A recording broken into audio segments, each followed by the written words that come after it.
বাসুরে আমার কেরোসিন ঢালছে, আমার স্বামী আমার আগুন ম্যাচ লাইট দিয়ে আগুন ধরাইছে। কেরোসিন ঢালা, মারধর করা, আগুন জ্বালানো, এমন কিনো কিছু না। একবারে সুস্থ অবস্থায়, একবারে সুস্থ কেন এনো কিনো মারামারি কিনো কাটাকাটি কিনো ধরাধরি কিচ্ছু না। বাসাতে গেলে মোবাইলটা লয়ে রেখে আমার জিয়েরে বাইর করে দিছে হেই বেডিয়ে বাইরে করতে, এই ঘর আজকে থেকে আমার অধিকার। এই কথা কোয়া মাত্র আমার জিও যন্ত্র কাতরকি করছে, জামাইয়ে দইরা কিল না বক্সিন না লাতি মাইরা দইরা আগুন লাগাই দিছে। বিদেশ গেছে প্রায় বিগত 5 বছর আগে। তখন এই রেন ফেন করে আমার ভাগ্নি এবং আমার বোন, ওরা গরিব মানুষ, ওরা এগুলি টাকাগুলি ম্যানেজ করে দিছে। ওরে দেওয়ার পরে বিদেশ গেছে, বিদেশ যাই ওখান থেকে কেমনে এখন বিগত 1.5 বছর ধরে একটা মহিলার সাথে কি রিলেশন করছে। রিলেশন করে ওই মহিলাটা নিয়ে আসছে এখানে। আসার পরে লতারগাঁও তাদের বাড়ি, ওখানে আবার আমরা গত রাত্রে আগের রাত্রে বিচারে গেছি। আমাদের এলাকার মানুষ এবং তাদের মেম্বার চেয়ারম্যান ওরা ছিল এবং সবিক মেম্বার ওরা অনেকে লোক ছিল। তো এখানে প্রমাণিত হয়েছে যে মেয়েটা বিয়ে হয় নাই এবং এরা বলছে, আমরা জিজ্ঞাসি যে তোমার আগের স্বামী ডিভোর্স দিছে, ওই মেয়ের ঘরও 2 বাচ্চা, যে মেয়েটা নিয়ে আসছে ওই মেয়ের ঘরও 2 বাচ্চা। তো ওই মেয়ে বলছে যে আমি ডিভোর্স দেই নাই, আমি এমনি বিয়ে বইছি ওর কাছে, মোল্লা বিয়া বসে বলছে, হোটেলে থেকে বিয়ে বসে ঢাকা। মেয়ের বাড়ি লাউরের ঘর, এখান থেকে ওই মেয়ে গেছে ওখানে। পরবর্তীতে বিচারক আমরা সবাই রায় দিয়েছে বিচারের মাধ্যমে, বিচারি এবং চেয়ারম্যান হাসিম চেয়ারম্যান, উনি মেম্বারও এবং বর্তমান চেয়ারম্যান, ভারপ্রাপ্ত চেয়ারম্যান। তো উনি বলছে যে ওনারা বা বিচারীরা সবাই বলছিল যে তুমি তো বিয়ে হয় নাই, তোমার তো চলে যেতে হবে এখান থেকে। মেয়ে অলরেডি বলছে আমি চলে যাব, সবার সাথে বলছে চলে যাব বলে ওয়াদা দিয়া রাত্রে আমরা চলে আসছি ওখান থেকে।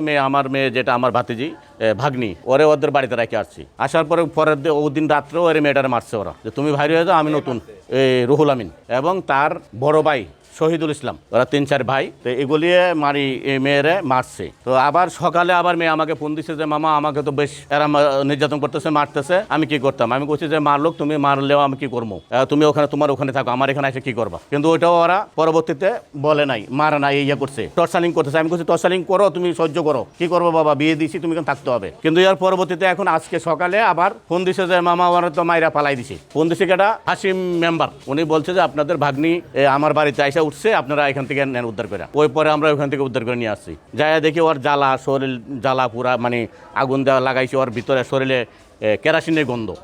মেয়ে তো ওখান থেকে আসছি, মেয়ে বলছে যে আমাকে ওরা আগুন দেওয়া জ্বালাইছে, আমরা আমাদের বাড়িতে নিয়ে আসছি। আমি তো বাড়িতে ছিলাম, এটা আমি সঠিক বলতে পারি না, যারা নেবাইছে আপনারা ইনকোয়ারিতে গেলে পাবেন। কালকে বউ লইয়া ঘর ঢুকছে, বিচারিরা না করছে যে বউ রাখতো না, বেডিও যাইতো গা। শহীদ মিয়া বেডিরে শহীদ মিয়ার ঘর রাখিয়া কালকে রাত্রে সন্ধ্যার সময় আইনা ঘর ঢুকাইছে। ঘর ঢুকানোর পরে আমার জিয়েরে বাইর করে দিছে হেই বেডিয়ে যে বাইরে করতে, এই ঘর আজকে থেকে আমার অধিকার। এই কথা কোয়া মাত্র আমার জিও যন্ত্র কাতরকি করছে, জামাইয়ে দইরা কিল না বক্সিন না লাতি কালকে সন্ধ্যার সময় দিছে।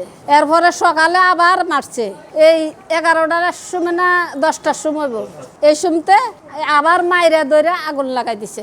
শহীদে কেরাসিন ডাইলছে আর রুহুল আমিনে আগুন ধরাই দিছে। এরপরে ফাইনাল চেয়ারম্যান এবারে মেম্বারও তাইনে উদ্ধার করে বাইত নিছে। কেরোসিন ঢালা, মারধর করা, আগুন জ্বালানো, এমন কিনো কিছু না। এমন কিনো কিছু তাই কে তাহে কি প্রমাণ দিতে পারে। আমার যে এইখানেও যে বেলা ঘটনাটা ঘটছে, যে বেলা আমার বাড়ি থেকে গেছে, একবারে সুস্থ অবস্থায়, একবারে সুস্থ কেন এনো কিনো মারামারি কিনো কাটাকাটি কিনো ধরাধরি কিচ্ছু না। বাসাতে গেলে মোবাইলটা লয়ে রেখে আসছে বাস। তারপরে এটা শুনে আমি উঠছি, বা আম্মা আমার ডাক্তার তুলছি, উঠছি উঠিয়া গেলাম কি হলো যে মনে করে আমি বললাম ইয়ারে কইলাম যে তুই নাইছিস আইসি এমনি আইসি সেটা কথা, তুই আমার ঘর আইস না, তুই নাই থাকতে না না, আরো খারাপ খারাপ বাসা দিছে। পরে লাস্টে আমার রূপে দেয় এর সাফার মধ্যে একটা বসে মারিয়েছে আমার। আমি প্রথম ওরে বিয়ে করছি, সত্যি কথা যেটা, আমি 12 তারিখে বাংলাদেশে আসছি। আসার পরে ওটা বিয়ে করছি মোল্লাপাড়ায়। পরবর্তী বেলা মানে সময় নাই, কইছি তাই আমরা কাবিন পরে, এটা আমি কইছি 12 তারিখ 13 তারিখ 14 তারিখ 15 তারিখে আমি বাড়িতে আসছি। আসার পর থেকে উনি গেঞ্জাম এই তো 16 দিন হলো কাজের মধ্যে তুমি বিয়ে করছি না, কারো বাড়িতে কারো অফিসে না। তো আমি এখানে হোটেলে আসছিলাম, কোন হোটেলে এটা করতে না, এখানে আসছিলাম আমি 2 দিন ওইখানে। আচ্ছা, এক মেয়ে লয়ে আইছে বাড়িতে, বিচার আচারে হয়েছে, সবাই মেয়ে যায় বাগার যুক্ত আছেন, কিন্তু আমার স্বামী মেয়ের রাখছে রাইকা, মেয়ের রাইতেও ঘরে ঢুকছেন, আমি দেই নাই।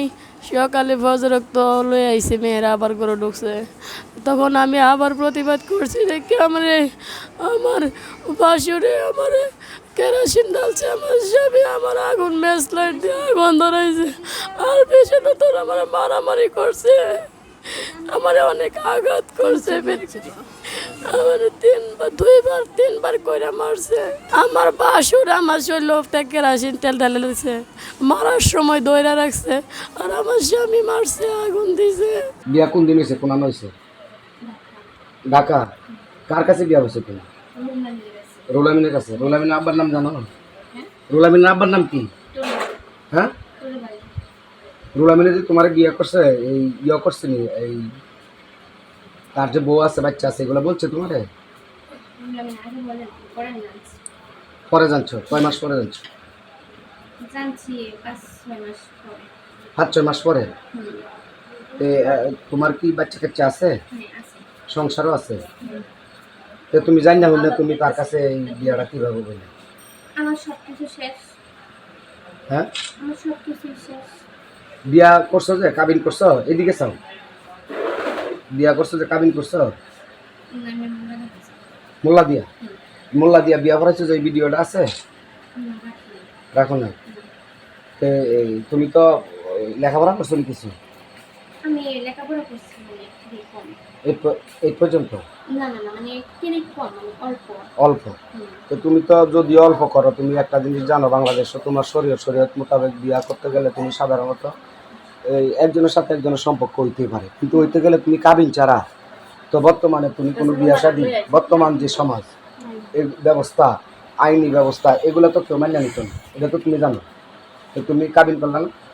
আমি করবো বলছে। হ্যাঁ, কিভাবে করবো? আর বড় বড় অনুমতি ছাড়া সে কাবিন কিভাবে করবে? এখন তো তার বউ আছে, বাচ্চা আছে 3 জন।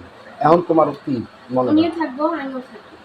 এখন থাকবা যে, উনি যদি তোমার মান্য না নেয়, উনি যদি তোমার আইনের দ্বারস্থ হয়, তাহলে তো তোমার জেল হইবে। তোমার জেলের কাছে আইসো, হেলেও জেল কাটবো, তুমিও জেল কাটবো। থাকি যাই না।